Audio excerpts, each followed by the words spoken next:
Hello everyone, welcome to IT Tools for Business. I am Assistant Professor Zinkal Patel from Raffle BCA College. Now, today I am going to explain you next function category, and that is lookup and references. Now, for that, just go to first formula. In that, these categories mentioned, that is lookup and references. In that, so many functions are available, but I am going to explain you some uh, function, that is I list out here like row and rows. Okay, now first function is address function. Now what that function will do, like address function create a cell reference as a text and give a specified row and column numbers. Like for example, particular cell address को वो text as a text return करेगा, पर कैसे, हमें bracket में क्या specify करना पड़ेगा, rows and column. See rows and column. Now यहाँ पे एबीएस नंबर मतलब absolute and relative. Now what do you mean by absolute number and relative number? Let me explain that. First let me give row number. Like मुझे row number है first and then column number मुझे comma करके 3 दिया मैंने, तो उसका address कैसा आएगा. Enter C1, right. हमने कौन सी रो दी, first row and third column, तो थर्ड कॉलम मतलब C एंड फर्स्ट रो मतलब 1. So as a text return किया. ठीक है. Now what do you mean by absolute and relative? This type of question can be asked in examination, like describe the cell reference used in MS Excel and which are the different cell references available for particular X address like M10. Now cell reference means what? Like a cell reference refer to a cell or a range of cell on a worksheet. Like हम रो और column को particular cell में हम describe करते हैं, like C1 column number C and row जो है वो 1 है, right. And that cell address can be used in formula. बहुत सारे डिफरेंट फार्मूला यूज़ किए हमने, उसमें सेल रेफरेंस यूज़ किए. So Microsoft Office Excel can find the values और data that you want for a formula to calculate. Now there are two types of cell reference available here. First one is relative and second one is absolute. Now by default a cell references that are relative references. By default क्या है, cell reference जो है वो relative reference है. Now relative reference means what? Like when you copy one cell, right, across the multiple cells, then they change based on the relative positions of rows and column. It means for example here like 100, 400 and 200 है. ठीक है. तो हम सम कर रहे हैं. Like पहले ये एड्रेस लिया that is D3, then plus किया, फिर दूसरा एड्रेस लिया, देन प्लस किया एंड तीसरा एड्रेस लिया. ठीक है. एंटर.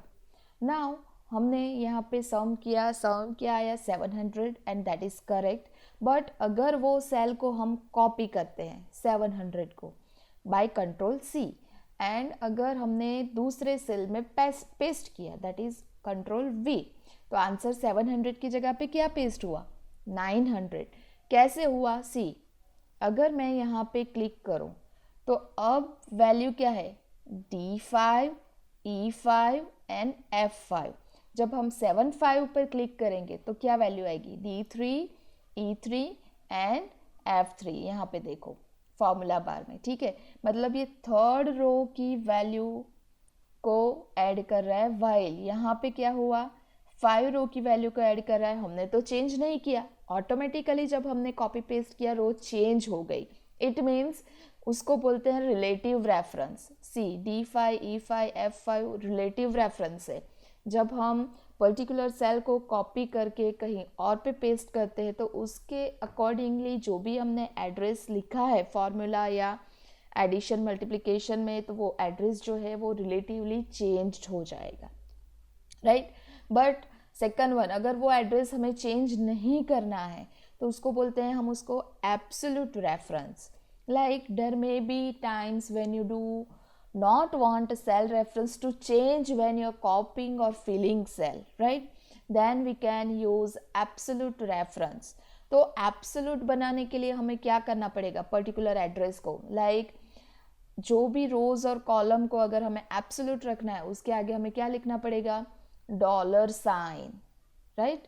सो कैसे करेंगे, लाइक फॉर एग्जाम्पल यहाँ पे हमें डी, कॉलम तो सेम है, डी ई एन एफ, यहाँ पे भी कॉलम तो सेम ही है, like C D E N F, लेकिन चेंज क्या हो रहा है, रो।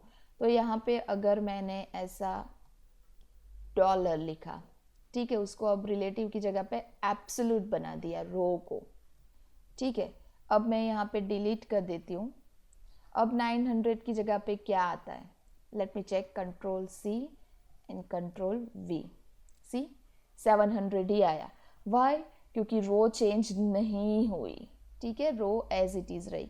अगर कॉलम को भी बनाना है एब्सोल्यूट तो कॉलम के आगे भी हम डॉलर लिख सकते हैं, ठीक है, फाइन, समझ में आया? That is absolute and relative, difference between absolute and relative.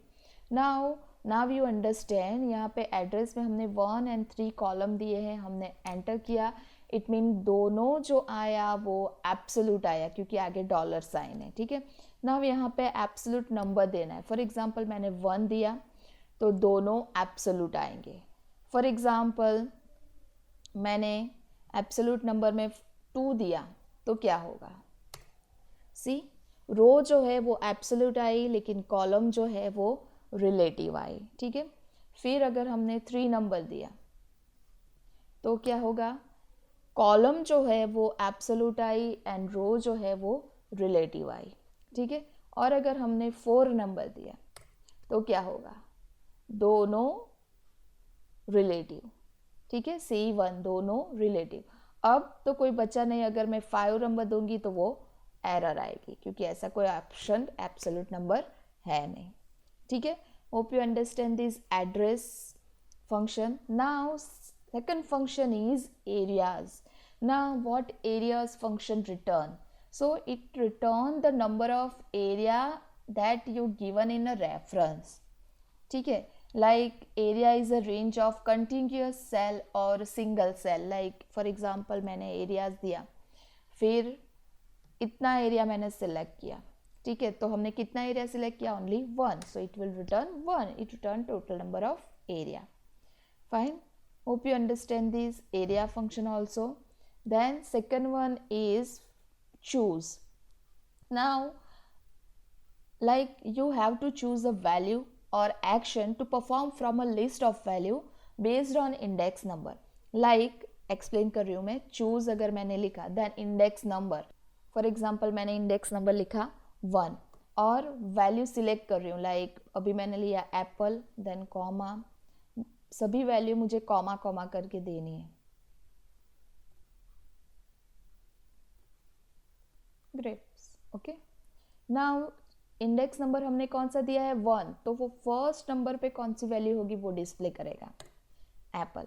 Now for example index number मैंने चेंज कर दिया लाइक 3, तो वो कौन सी वैल्यू देगा, ऑरेंज, ठीक है। That is the use of choose function. Now next one is column. Column function क्या करेगा, it return the column number, particular address हमने लिखा होगा उसमें से कॉलम कौन सा है वो डिस्प्ले करेगा, लाइक ये एड्रेस मैंने लिखा G7 तो उसमें कॉलम नंबर कौन सा है वो डिस्प्ले करेगा, ठीक है। कॉलम G है तो कॉलम नंबर कौन सा है, 7 है, ठीक है। वैसे अगर कॉलम्स फंक्शन क्या करेगा, so columns function return the number of column, कितनी कॉलम हमने पर्टिकुलर एरे में यूज़ की। फॉर एग्जाम्पल ये एरे है तो उसमें हमने कितनी कॉलम यूज़ की, 4 कॉलम, तो आंसर कितना आना चाहिए, 4 आना चाहिए। वैसे ही रोज़ का क्या होगा वो हम देखते हैं, लाइक पहले हम देखते हैं row function, that is it return the row, कौन सी रो है वो रिटर्न करेगा, लाइक हमने ये एड्रेस दिया तो रो कौन सी आनी चाहिए, G7 है तो 7 आनी चाहिए, रो भी 7 है कॉलम भी 7 है, ठीक है। नाउ रोज फंक्शन यूज़ किया तो क्या करेगा, it return the number of rows in a particular array. like यहाँ पे कितनी रो यूज़ की हमने, सॉरी, रोज इन ब्रैकेट हमें एरे देना है, ठीक है, कितनी रोज यूज़ की हमने 5, तो आंसर क्या आना चाहिए 5, right. That is the use of column and columns and row and rows, ठीक है. Now next function is index. Index function की हम बात करते हैं. Equal to index. Index function क्या रिटर्न करेगा, it return a particular value और a reference of the cell that intersection of a particular row and column. Like मैंने index दिया, अब पूरा एरे दूंगी, ठीक है. नाउ मुझे रो एंड कॉलम भी स्पेसिफाइड करना है और इंटरसेप्शन पर्टिकुलर वो रो और कॉलम पे कौन सी वैल्यू होगी वो डिस्प्ले करेगा. लाइक मैं दे रही हूँ second row and first column, मतलब ये में, तो क्या आना चाहिए, बनाना वैल्यू आनी चाहिए, right. So banana I, fine, that is index. Now next function is lookup function. Lookup value देनी है और पूरा वेक्टर देना है. लाइक लुकअप वैल्यू हमें फॉर एग्जांपल मैंने दी 2 और फॉर एग्जांपल मैंने दी बनाना एंड पूरा वेक्टर मैंने दे दिया दिस वन. तो बनाना की वैल्यू कितनी है 200 है, तो वो आनी चाहिए, 200 डिस्प्ले होना चाहिए, फाइन. फॉर एग्जांपल मैंने यहाँ पे C5 दिया, तो क्या आनी चाहिए 300 आनी चाहिए, ठीक है. Hope you understand this lookup. Now next is H lookup and V lookup. Now for example यहाँ से हमें आइटम्स बनाना होना चाहिए और हमें ये फाइंड करना है कि मार्च में कितनी सेल हुई है, ठीक है, लाइक 100 आंसर आना चाहिए, ठीक है. तो अब हमें ये फाइंड करना है कि यहाँ पे आइटम जो है वो वर्टिकली अरेंज है, तो हमें कौन सा फंक्शन ज़्यादातर यूज़ करना है, हमें V lookup, that is vertically हमें लुकअप चाहिए, ठीक है. सो लुकअप वैल्यू हमें क्या चाहिए, लाइक बनाना का फाइंड करना है, ठीक है. पूरा टेबल हमें कॉपी करना पड़ेगा टेबल एरे में, नेक्स्ट वैल्यू हमें टेबल एरे दिया है. And column index, column index हमें कौन सी चाहिए 1 2 3 एंड 4, लाइक मार्च में चाहिए, ठीक है, तो हमने 4 आंसर दे दिया, ठीक है. एंड देन हमें एग्जैक्ट मैच चाहिए या अप्रॉक्सीमेट. फॉर एग्जांपल हमें एग्जैक्ट मैच चाहिए तो हमने फॉल्स लिख लिया, ट्रू होगा तो अप्रॉक्सीमेटली मैच होगा, ठीक है. एंटर. सो आंसर क्या आया 100 आया, ठीक है. नाउ फॉर एग्जांपल ये आइटम जो है वो अगर हॉरिजेंटली अरेंज्ड हो तो क्या होगा, लाइक लेट मी टेबल को कॉपी करती हूँ एंड देन पेस्ट करना है, paste special and then transpose कर दिया, लाइक रोज को मैंने कॉलम में कन्वर्ट कर दिया, ठीक है. सो अभी जो है items that is apple banana orange mango and grapes जो है वो हॉरिजेंटली अरेंज है. तो अब मुझे बनाना का फेब्रुआरी में जो फाइंड करना है दैट इज़ 300, ठीक है. तो मुझे कौन सा फंक्शन यूज़ करना पड़ेगा, ठीक है, हॉरिजेंटली है तो H लुकअप. लुकअप वैल्यू हमें कौन सी चाहिए, लाइक बनाना. नाउ टेबल एरे, पूरा हमें टेबल एरे देना पड़ेगा, ठीक है. नाउ उसमें रो कौन सी चाहिए, लाइक फेब्रुआरी में चाहिए ना, तो थर्ड वन, ठीक है. So it will display 300, right. So that is the use of VLOOKUP and HLOOKUP, fine.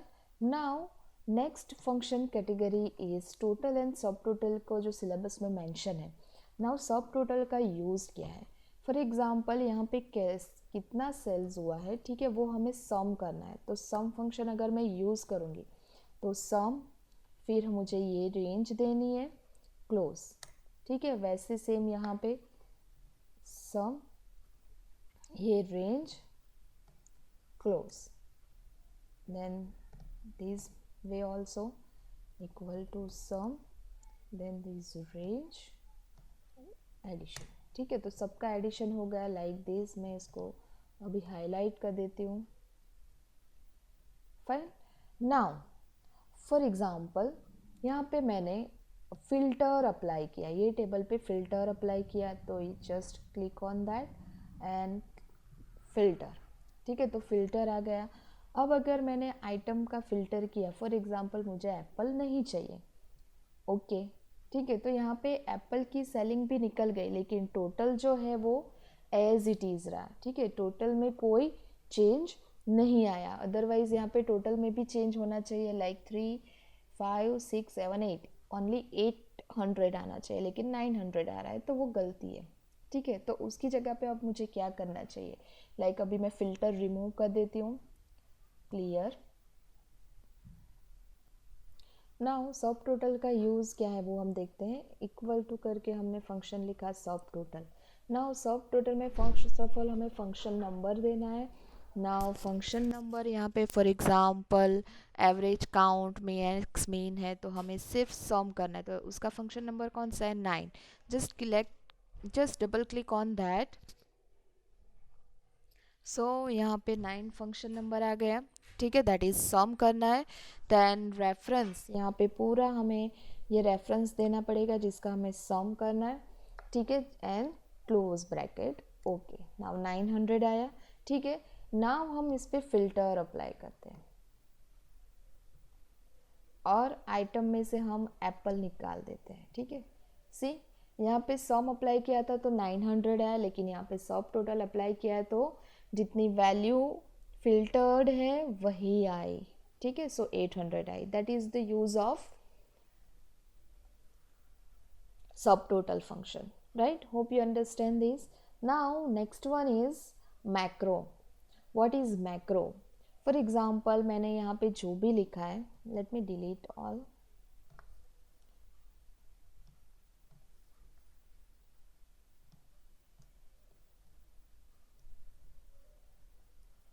ना फॉर एग्ज़ाम्पल यहाँ पे एड्रेस एरिया जो भी मैंने लिखा है, ठीक है, उसको मुझे फॉर एग्ज़ाम्पल कुछ फॉर्मेटिंग करनी है।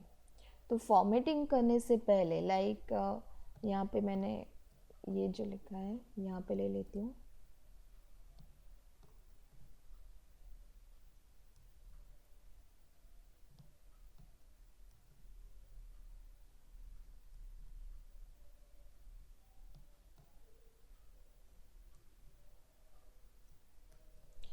नाउ फॉर एग्ज़ाम्पल इसमें मुझे फ़ॉन्ट चेंज करना है, लाइक 16 करना है, फिर बोल्ड किया एंड हाइलाइटर भी अप्लाई किया, फिर कोई और कलर चेंज किया, ठीक है। तो ये सारे स्टेप मैंने यहाँ पे किए। नाउ ये सभी कॉलम में अब मुझे सारे स्टेप अप्लाई करने हैं। ये तो 3-4 स्टेप है, अगर मैंने 12 to 15 स्टेप किए होंगे तो, ठीक है, it would be difficult and time consuming to do all steps in all the column, right. तो हमें क्या करना है, let me control Z all the things, okay. Now हमें क्या करना है, हमने जो स्टेप यहाँ पे किया वो रिकॉर्ड कर लेना है, और ऑटोमेटिकली जब हम वो शॉर्टकट यहाँ पे दूसरे कॉलम पे यूज़ करेंगे तो ऑटोमेटिकली हो जाएगा। नाउ कैसे करना है, just look at that. Now for macro, just go to the view tab. In that here macro is specified, ठीक है। Now record करने के लिए हमें यहाँ पे क्लिक करना पड़ेगा, but before record you have to select use relative references। मतलब सेल जो हम अगर रिलेटिव एड्रेस में अगर हमने कुछ कहीं और अप्लाई किया तो वो दूसरे सेल पे आना चाहिए, ना कि जहाँ पे रिकॉर्ड किया वही सेल पे अप्लाई होना चाहिए, ठीक है। तो अब हम रिकॉर्ड कर देते हैं, लाइक अगर हमने रिकॉर्ड मैक्रो पे क्लिक किया तो मैक्रो 1 नाम आएगा, लाइक फॉर्मेटिंग में नाम दे देती हूँ उसका। देन उसके लिए शॉर्टकट की चाहिए, लाइक कंट्रोल के मैंने शॉर्टकट की है, दीज वर्कबुक में है, ठीक है, ओके। नाउ मैक्रो जो है वो अभी रिकॉर्ड हो रहा है, see this one is the symbol, ठीक है। मैक्रो रिकॉर्ड हो रहा है, तो रिकॉर्ड करने के लिए जस्ट मुझे क्या करना पड़ेगा, पहले ये सिलेक्ट करो, देन उसको 16 या टाइम्स न्यू रोमन हम चेंज कर लेते हैं, अल्जेरियन कर देते हैं, ठीक है। नाउ उसको background colour change red colour, ठीक है। तो इतने सारे हमने अप्लाई किए। नाउ फॉर एग्जांपल सेंटर कर दो, ठीक है। नाउ इतने सारे स्टेप अप्लाई किए, अब मैं इसको स्टॉप कर देती हूँ, just click on this, stop कर दिया मैक्रो। अब हमें अगर मैक्रो यूज्ड करना है, ठीक है, तो जस्ट सिलेक्ट ऑन दैट। हमारी शॉर्टकट की कौन सी है, कंट्रोल प्रेस करो और के, ठीक है। तो ऑटोमेटिकली जो भी हमने सिलेक्ट किया था वो यहाँ पे अप्लाई हो गया है, ठीक है। जस्ट सिलेक्ट कंट्रोल के, 2 रो में अभी सिलेक्ट किया था तो वो सिर्फ 2 रो दिखा रहा है, ठीक है। समझ में आया, दैट इज़ मैक्रो। ना अगर हम शॉर्टकट की भूल गए हैं तो हमें क्या करना है, व्यू में जाना है, अगेन मैक्रो में, व्यू मैक्रो में जाना है। ना फॉर्मेटिंग पे सिलेक्ट करके हमें क्लिक करना है रन पे, ठीक है। तो वो ऑटोमेटिकली हो जाएगा, ठीक है। That is the use of macro. Fine, hope you understand this. If you have any query regarding this today's video, then you can tell me. Thank you.